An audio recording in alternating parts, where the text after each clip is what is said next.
بسم اللہ الرحمن الرحیم۔ السلام علیکم ناظرین، آپ یوٹیوب اور فیس بک چینل دیکھ رہے ہیں، میں رانا عزیر ہوں۔ ناظرین، یقیناً نواز شریف صاحب کے ساتھ ایک بہت بڑا ہاتھ ہو چکا ہے، اور اگر یوں کہوں کہ ایک نیا بیانیہ مجھے کیوں نکالا کے بعد مجھے پاکستان کیوں بلایا، اس کی لانچنگ سیرمنی ہونے جا رہی ہے تو کہنا غلط نہیں ہوگا، کیونکہ کچھ گرما گرم خبریں ہیں جس نے اس ماحول کو گرم کر کے رکھ دیا ہے، ہلچل مچ چکی ہے۔ سب سے پہلی خبر پر جناب آج ہم نے بات کرنی ہے کہ رات گئے ڈاکٹر عارف علوی صاحب کو فارغ کرنے کی خبر ہے، اور نئے صدر پاکستان کا ساتھ اعلان بھی ہو چکا ہے کون نئے صدر پاکستان بننے جا رہے ہیں، اور ایک ایسا نام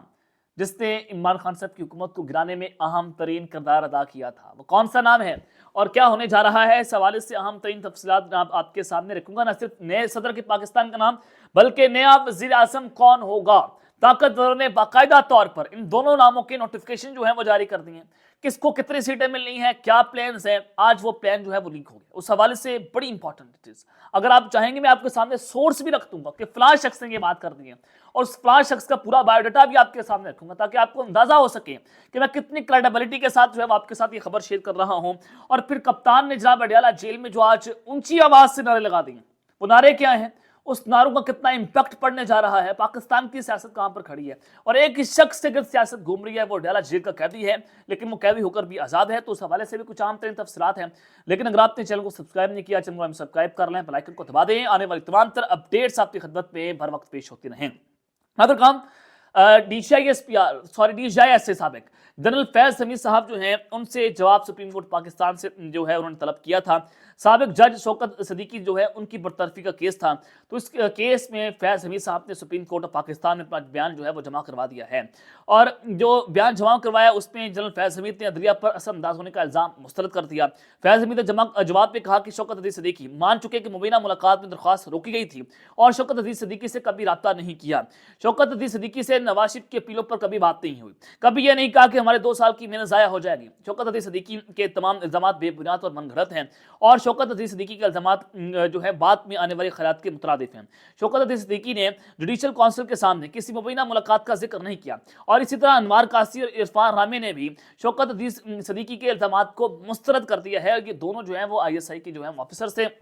اور جو ہے وہ وہاں پر کام کر رہے تھے، تو ان کی ملاقاتوں کا بھی ذکر شوکت عزیز صدیقی صاحب کی جانب سے کیا گیا تھا، اور انہوں نے کہا کہ شوکت عزیز صدیقی نے الزام لگایا تھا کہ عرفان رامے بھی فیض حمید کے ساتھ ان کے گھر گئے تھے، اور اس طرح سابق چیف جسٹس اسلام آباد ہائی کورٹ انوار قاسی پر شوکت عزیز صدیقی کی شکایت نہ سننے کا الزام تھا، اور سابق جج اسلام آباد ہائی کورٹ شوکت عزیز صدیقی کی برطرفی کیس میں فیض حمید کے جو وکیل ہیں خواجہ حارث، جو کہ کسی زمانے میں نون کے وکیل رہے ہیں، تو خواجہ حارث جو ہیں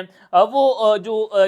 کیس میں انہوں نے جواب جمع کروایا، اور چیف جسٹس پاکستان کی فبراہی میں 5 رکنی لارجر بینچ جو ہے اس کیس کی سماعت کرے گا۔ تو یہ ایک بڑی انٹرسٹنگ صورتحال ہے، اور یہ صورتحال اب آخری مرحلے میں داخل ہو چکی ہے، کیونکہ فیض حمید صاحب D G I S I صاحب ان کا جواب اب طلب ہو گیا ہے، اور باقاعدہ طور پر انہوں نے جواب اپنا جمع کروا دیا ہے۔ اور پھر دوسری جانب مخدوم جاوید ہاشمی صاحب جو پاکستان مسلم لیگ نواز میں، پھر تحریک انصاف میں، پھر پی ایم ایل واپس میں آئے، اب جناب انہوں نے پاکستان تحریک انصاف کا جو ہے وہ حمایت کا اعلان کر دیا ہے۔ این اے 149 ان کا حلقہ ہے ملتان کا، انہوں نے وہاں سے الیکشن سے دستبردار ہونے کا اعلان کر دیا۔ انہوں نے اپنی مختصر گفتگو میں کہا کہ سیاستدان عالمی دباؤ برداشت کر سکتے ہیں، نواز شریف نے عالمی دباؤ کے باوجود ایٹمی دھماکے کیے، مشرف نے ایک فون کال پر 9 امریکی گزارشات پوری کر دیں۔ انہوں نے کہا کہ نواز شریف نے اقتدار کے لیے سمجھوتا کیا، سائفر کیس میں کوئی سچائی نہیں ہے، اور شاہ محمود کشی کو ہم جانتے ہیں کہ ملک کا باغی نہیں ہے، یہ جناب وہ بات کر رہے ہیں۔ اور انہوں نے کہا کہ حلقہ 149 پر الیکشن سے دستبردار ہونے کا اعلان کرتا ہوں، اور پاکستان تحریک انصاف کے عامر ڈوگر نے حمایت مانگی تو مہم بھی چلاؤں گا۔ تو جناب انہوں نے پاکستان تحریک انصاف کی مہم چلانے کا اعلان کر دیا ہے۔ لیکن جو سب سے امپورٹنٹ بات انہوں نے عمران خان صاحب کے حوالے سے کی، انہوں نے عمران خان کا ساتھ ایک تو دینے کا اعلان کر دیا ہے، دوسرا انہوں نے کہا کہ جو سیاستدان کہنے نہ مانے وہ اڈیالہ سے ہو کر آیا، اور میں عمران خان کے پلڑے میں سب چیزیں ڈالتا ہوں، اور جب عمران خان بولتا ہے تو اقتدار کے ایوانوں میں دیوار اس کے ہل جاتے ہیں، میں فرنٹ پر لڑنے والے کے ساتھ ہوں، جہاں تک ہو سکے گا میں عمران خان کا ساتھ دوں گا، پورے پاکستان میں اس کی آواز اٹھاؤں گا۔ انہوں نے میڈیا سے گفتگو کی کہ جو صورتحال پر ہم کھڑے ہیں اس میں بہت سی چیزیں واضح ہو چکی ہیں، الیکشن کے بعد بہتری ہوگی یا پھر بربادی، سب واضح ہو چکا ہے، اور انہوں نے یہ بھی کہا کہ مرضی کے نتائج حاصل کرنے کے لیے مظالم کیے جا رہے ہیں، میں کہتا ہوں کہ الیکشن کروانے کی ضرورت ہی کیا ہے، حلقے کے لوگ براہ راست سوال بھی نہیں کرتے۔ انتخابات کے حوالے سے جاوید ہاشمی نے کہا کہ یار انتخابات کی دھاندلی ہوتی ہے، آج تک کوئی انتخابات دھاندلی کے بنا نہیں ہوئے۔ مزید بتایا گیا کہ ہماری اسٹیبلشمنٹ اپنی مرضی کے خلاف لوگوں کو آنے نہیں دے گی، میں اسٹیبلشمنٹ کے ساتھ لڑنے والوں کے ساتھ کھڑا ہو جاتا ہوں۔ اور جاوید ہاشمی نے کہا کہ نواز شریف صاحب نے اقتدار کے لیے سمجھوتا کیا ہے۔ تو ساری چیزیں جناب آپ کے سامنے، اور مختوم جاوید ہاشمی صاحب جو ہیں وہ اس وقت کھڑے ہو چکے ہیں۔ تو آپ کو ایک اور بڑی انٹرسٹنگ یہ کہیں اور یہ بڑی خوفناک صورتحال اگر آپ کو بتاؤں کہ پاکستان تحریک انصاف کے لوگ جو ہیں اس وقت روپوش ہیں، جس کو بھی آپ نے دیکھا اتنی بڑی بڑی داڑھی، چاہے وہ زبیر نیازی ہو، چاہے وہ فیصل خان ہوں، سب نے بڑی بڑی داڑیاں رکھ لی ہیں، عثمان ڈار، عمر ڈار، سب باہر آئے، آپ نے دیکھا کہ ان کی داڑیاں بڑھ گئی تھیں تاکہ وہ اپنی ان کی جو شکل و صورت ہے وہ کوئی پہچان نہ سکیں۔ تو آج جناب آپ کو بتانا چاہتا ہوں کہ شیخ امتیاز صاحب، آپ اسکرین کے اوپر تصویر دیکھ رہے ہیں، اس تصویر نے یقین کریں مجھے لرزا کے رکھ دی ہے کہ کب کسی زمانے میں ایسی داڑھی جو ہے وہ ہم دیکھا کرتے تھے کہ خفیہ جو ایجنسیز ہیں ان کے لوگ کبھی مانگ رہے ہیں، کوئی کچھ کر رہے ہیں، کوئی کچھ کر رہے ہیں کہ وہ جاسوسی کر سکیں۔ ظاہر ہے پاکستان کی خفیہ ایجنسی نمبر 1 دنیا کی ایجنسی ہے اور وہ بہت اچھا کام کرتی ہے، ہمارا فخر ہے پاکستان کی جو مارخور ہیں، ہمارا فخر ہے۔ تو شیخ امتیاز صاحب جو ہیں وہ 9 مئی کے بعد آج پہلی بار منظر عام پر آئے ہیں، تو ان کی صورتحال آپ دیکھ رہے ہیں، آپ ان کی شکل بھی دیکھ رہے ہیں کہ لگ نہیں رہا کہ شیخ امتیاز ہے۔ یہ پاکستان تحریک انصاف کے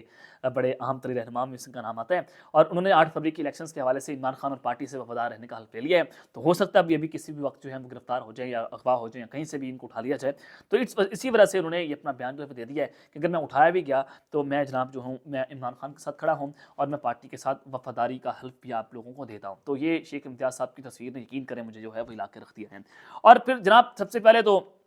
اس وقت کپتان نے اڈیالہ جیل سے جو نعرے لگا دیے ہیں وہ اس وقت بڑا اہم ہے۔ ایک تو عمران خان صاحب نے اڈیالہ جیل میں جو آج ان کے ساتھ سپرنٹینڈنٹ اڈیالہ جیل جو بدتمیزی کی اور اس کے بعد خان صاحب نہیں رکے، انہوں نے کہا جناب میں اوپن ٹرائل کی بات کر رہا ہوں، میں یہاں پر اوپن ٹرائل ہے، میں یہاں پر میڈیا سے بات کر سکتا ہوں۔ انہوں نے کہا کہ میڈیا یہاں پر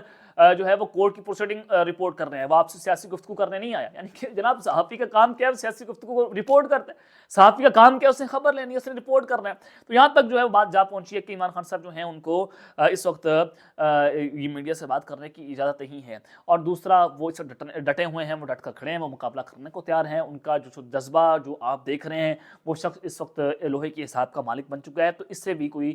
جو ہے وہ روگردانی نہیں کر سکتا۔ ان کے جو وقت ترین مخالف ہیں وہ بھی اس بات کو ماننے کو تیار ہیں کہ خان صاحب جو ہیں وہ اڈیالہ جیل کے اندر ڈٹ گئے ہیں، اور ان کو جیل میں ڈالنے والے پریشان ہیں کہ جناب یہ شخص کیسا نکلا ہے۔ تو آج خان صاحب نے کیا یہ کہ وہاں پر آج سائفر کیس کی سماعت ہے، اور اس سائفر کیس کی سماعت میں خان صاحب نے کہا اور اونچی آواز سے انہوں نے نعرہ لگایا ہے کہ غلامی نامنظور، اونچی آواز سے غلامی نامنظور، جو اس طرح سے وہ نعرے لگاتے ہیں، جس طرح سے وہ بولتے ہیں، دھڑلے سے ساتھ بولتے ہیں، تو انہوں نے اسی دھڑلے کے ساتھ آواز دی، اسی جذبے کے ساتھ انہوں نے نعرے لگائے غلامی نامنظور۔ آپ اس شخص کا تو مقابلہ کر رہے ہیں، ایک ایسا شخص جو غلامی نہیں کرنے کو تیار، وہ امریکہ کے سامنے لیٹنے کو تیار نہیں ہوں، وہ پاکستان کی آزادی کی بات کر رہے ہیں، اب اس شخص کے ساتھ آپ مقابلہ کر رہے ہیں، آپ مقابلہ نہیں کر سکتے، آپ اس کے سامنے کھڑا نہیں ہو سکتے۔ وہ لوہے کے حساب کا مالک ہے، وہ اس نے جئی تئی پھیر کے رکھ دی ہے، اور اسی کے حق میں بولنے کی تو ہمیں سزا ملی ہے، اسی کو تو رپورٹ کرنے کی ہمیں سزا ملی ہے، اور آج تک سزا اس کی مل رہی ہے۔ تو خیر ہم اس سزاؤں کو بھی بھگت رہے ہیں۔ پاکستان جو ہے وہ زندہ باد تھا، پاکستان زندہ باد ہے، اور پاکستان زندہ باد رہے گا۔ ہمارا موقف تھا، اس موقف کی ہمیں سزا مل گئی۔ تو خیر جناب اس سب کے بعد جو اس وقت نیا گیم پلان سامنے آیا ہے، وہ گیم پلان اس وقت بڑا امپورٹنٹ ہے، کیونکہ نون لیگ والے جو ہیں وہ بار بار یہ خبریں دے رہے تھے، وہ بار بار ان کا ایک بیانیہ تھا کہ نواز شریف صاحب وزیر اعظم پاکستان بن جائیں گے، ان کی ڈیل ہو گئی ہے، ان کی بات ہو گئی ہے، ساڑھی غلطی ہو گئی ہے، یہاں تک باتیں ہونا شروع ہو گئی تھیں کہ اب نواز شریف صاحب مکمل طور پر تیار ہے۔ تو میں نے کہا کہ اگر نواز شریف صاحب مکمل طور پر تیار ہے تو وہ اس وقت جلد سے کیوں نہیں کر رہے، وہ عوام کا مومنٹم کیوں نہیں کر رہے، وہ عوامی رد عمل کا سامنا ان سے کیوں نہیں ہو پا رہا، ان کو تو جلد سے کرنے چاہیے تھے، وہ تو مقبول ہو سکتے تھے، لیکن ان کو پیغام پہنچا کہ جناب آپ وزیر اعظم پاکستان نہیں بن سکتے، آپ کی 30% سے بھی کم مقبولیت ہے، تو ہم آپ کو کیسے لا کر وزیر اعظم پاکستان بنا دیں؟ تو اس سے تو حالات مزید خراب ہو جائیں گے، اس سے تو انسرٹینٹی ہوگی، اس میں تو وہی چیزیں آپ کو دیکھنے کو ملیں گی جو پچھلے 2 سال سے آپ پاکستان کے اندر دیکھ رہے ہیں کہ آپ نے غیر منتخب حکومتیں پاکستان میں لا کر بٹھا دیں۔ تو خیر جناب یہ پیغام مل گیا، اور یہ اب اس کا باقاعدہ طور پر طاقتور نوٹیفکیشن جو ہے وہ جاری کر دیا ہے۔ ڈاکٹر عارف علوی صاحب ان کا آخری وقت ہے، نئے صدر پاکستان کون ہوں گے، نیا وزیر اعظم کون ہوگا، کس کو کتنی سیٹیں ملیں گی۔ طاقتوروں کی کاست نے ایک بہت بڑی خبر اس وقت بریک کر دی ہے۔ اب یہ خبر بریک کرنے والے کون ہیں؟ فیصل واڈا صاحب۔ فیصل واڈا صاحب آپ کو پتہ ہے کہ کہاں سے بولتے ہیں، اور ان کی ہر طرح کی خبر جو ہے وہ درست ثابت ہوئی ہے۔ بہت ساری خبریں تھیں، انہوں نے کہا کہ نواز شریف وطن واپس آئے گا، انہوں نے کہا کہ جناب یہ وزیر اعظم پاکستان نہیں بن سکتے، ان کے نام پر کاٹا ہے، یہ جناب انہوں نے طیارہ ہائی جیک کیا، اس کو بھی طاقتور جو ہے بلانے کو تیار نہیں ہے،